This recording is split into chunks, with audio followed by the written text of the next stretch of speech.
Okay, welcome back, viewers. Okay, so what we've got here, we've got a Sambaru spear. It's a three-piece spear. As you can see, you've got a cedar ash shaft, you've got the Sambaru tip, and the Sambaru tail. This helps with balance, and obviously this is a good training end as well. Not bad. It wasn't too bad when I first got it. Obviously, I've played with the edge a little bit. I've steeled that so you can shave your arm at some sections of it. I haven't got it quite perfect yet, but you know. So we got the Sambaru spear for wild goat this year. So this will be obviously it's going to be very humane, very big wound. The animal will drop very, very quickly. So that's what I like. Don't like animals that suffer unduly. So moving on. Okay, so we're going to true up the spear. So what I've done is you need a arrow spinner off the internet. It's basically a set of alloy wheels within a framework, and you throw your spear on. And what you want to do is you want to spin your spear until it's true. Okay, so I've done that. I've just tweaked the shaft left and right, up and down until I got the shaft spinning just nicely. Okay. So then I got the tail, like so, and tail got that almost dead straight, so I'm really happy with that. Now the actual these sockets at each end, ferrules, they're not exactly true, but I do twist just in front of them so I can get the shaft straight. So we put the cedar shaft on, and you confirm the cedar shaft. All right, and what I did is I took the paint off and I soaked it with lanolin just to make sure we get some moisture into this shaft. Otherwise, they tend to split, I've been told. So that's why on the old rifle stocks you always throw a lot of lanolin in them, or other wood oils. You can use a grapeseed oil, which is food grade. That'll work as well. So did that. So happy with that.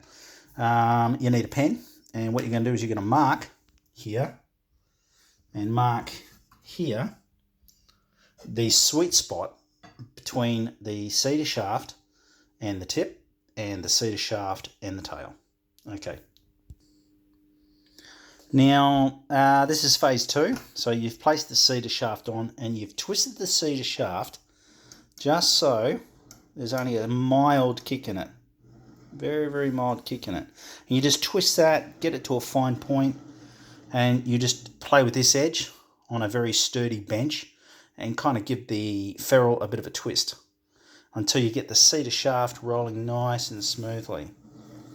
Right, and that's how you true this section here. So we've trued the spear tip, we've trued the spear tail.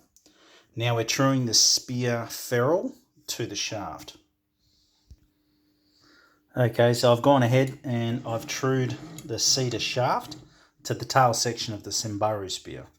So what I'm basically doing is, or as with most archery, you tend to always should balance whatever you're firing with, like whether it be the actual bow riser itself. You want to balance that out.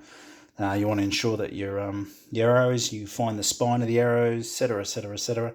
So the more you spin everything, especially when you're putting nocks on arrows or broadheads on arrows or field tips on arrows or inserts on arrows, you want to make sure you use a arrow spinner to make sure the graphite shafts or the carbon shafts are quite square where you cut them, and then as you insert all the accessories onto a shaft to make it an arrow, you are spinning it each time. So your final result is the truest item you can fire out of your bow, but ensuring that you try and minimise the human factor. So this is what I've done with the Sambaru spear. So I've now zeroed this. I've got it running quite true. I think this is vitally important, especially if you've got a spear that's shaped like a bloody boomerang. She's not going to bloody work, and certainly ain't going to come back to you. So the best thing to do is grab your Sambaru 3-piece spear, true every point. So true your tip, true your tail, true your cedar shaft, against the ferrule, and then mark it with the pen that I spoke about. Right, and once you've marked it, you can go ahead and pre-drill it, and you can place in little securing screws so the ferrules don't come away from the seater shaft. So there's little tricks like that. Or you can go as far as to place a gum on each of the ferrules, each of the tapered sections of the seater. And with that gum, a gum product, when you squeeze it into the ferrule, she'll bind up really nicely, almost like stiction. So when you're out and about, if something takes off with your spear, you'll at least get most of it back. Who bloody knows? We're having a bit of fun here. So hope you enjoyed that. That's how you true up a spear. You use an arrow spinner. So hope you like that tip, and all the best for this season. If everyone out there hunting, and just to go out and enjoy yourself, go see Australia or whichever country you're from, and get amongst it. So giddy up. Yo!